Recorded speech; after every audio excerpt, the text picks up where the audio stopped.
आज देश भर के 47 स्थानों पर प्रधानमंत्री मोदी के 16वें रोजगार मेले का हुआ आयोजन। आगरा के रेलवे क्लब में आयोजित हुआ पीएम रोजगार मेला कार्यक्रम में मुख्य अतिथि के रूप में शामिल हुए केंद्रीय राज्य मंत्री प्रोफेसर एसपी सिंह बघेल। आगरा के 100 अभ्यर्थियों में से कुछ को बांटे गए नियुक्ति पत्र, जबकि कुछ को जल्द ही मिलेंगे नियुक्ति पत्र। पीएम मोदी ने 2019 से 2024 तक देश के युवाओं को 10 लाख पक्की नौकरियों का किया था वादा। बघेल उसी क्रम में आज आयोजित हुए रोजगार मेले में बांटे गए हैं नियुक्ति पत्र। Postal office, railway, CRPF, banking सहित कई अहम विभागों में मिली नौकरी। बघेल पीएम मोदी ने नियुक्ति प्रक्रिया में पारदर्शिता होने की कही थी बात।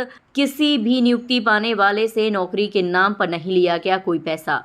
ओम मोदी का विजन नौकरी मांगने वाले नहीं, नौकरी देने वाले बने युवा। नियुक्ति पाने वाले युवा भी सरकारी नौकरी पाकर दिखे खुश।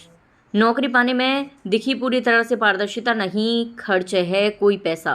देश के यशस्वी प्रधानमंत्री जी ने 19 से 24 वाले कार्यकाल में देश के बेरोजगार नौजवानों को वादा किया था कि हम 10 लाख केंद्र सरकार की पक्की वाली नौकरियां प्रदान करेंगे और पूरी पारदर्शिता के साथ। उसी परिप्रेक्ष्य में आज देश के 47 स्थानों पर 16वां रोजगार मेला लगा और प्रधानमंत्री जी ने बटन दबाकर 51,000 लोगों को नियुक्ति पत्र दिए हैं, जिसमें आगरा भी एक केंद्र रहा और आगरा में 100 अभ्यर्थियों को अपॉइंटमेंट लेटर मिले हैं, जिसमें पोस्टल डिपार्टमेंट, रेलवे की आगरा डिवीज़न, रेलवे की प्रयागराज डिवीज़न, इसके अलावा बैंकिंग के लोगों को, वो संस्कृति एवं पर्यटन विभाग, सीआरपीएफ, ऐसे विभागों को आज बच्चों ने ये बताया है कि उनको उनका अपॉइंटमेंट पूरी निष्पक्षता के साथ हुआ है। रिश्वत के रूप में उनका 1 रुपया नहीं लगा।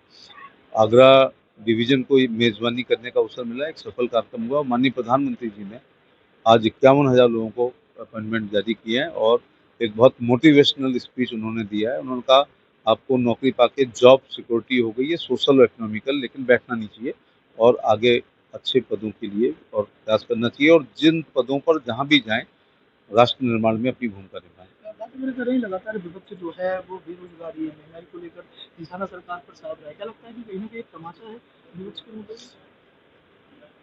देखिए, पढ़े लिखे लड़कों के लिए कपड़े बदलने की तरह नौकरी बदल रहे हैं आजकल।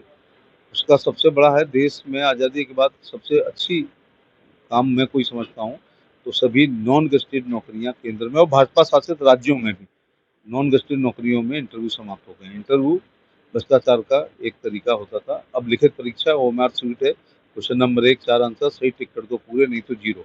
कोई बच्चा आ रहा है तो कोई व्यक्ति उसकी नौकरी रोक नहीं सकता और नहीं आ रहा है तो कोई उसको दे नहीं सकता है। तो ये 10 लाख एक बहुत बड़ा, और आज प्रधानमंत्री जी ने रोजगार के कई तरीके बताए, जैसे 12 करोड़ शौचालय बने, मिस्त्रियों को रोजगार मिला है, भट्टे को रोजगार मिला है, मजदूर को रोजगार मिला। इसी प्रकार से 12 करोड़ गैस सिलेंडर मिले हैं, तो बॉटलिंग प्लांट को, सिलेंडर को, हॉकर्स को, एजेंसीज को आज उन्होंने बहुत रोजगार सरकारी के अलावा भी बहुत तरीके बताए हैं। प्रधानमंत्री शहरी और ग्रामीण आवास में भवन निर्माताओं को, ईंट वालों को, मजदूरों को, मैसन को, इसी प्रकार से जो प्रधानमंत्री जन सुविधा केंद्र हैं उस पे 10-12 करोड़ लोगों को रोजगार मिला। जन औषधि केंद्र पर रोजगार मिला। तो स्टार्टअप 50 थे, आज लाखों की संख्या में। तो विभिन्न अन्य तरीकों से भी रोजगार देने का तरीका है। प्रधानमंत्री ने कहा नौकरी लेने की जगह नौकरी देने वाले बनो। तो और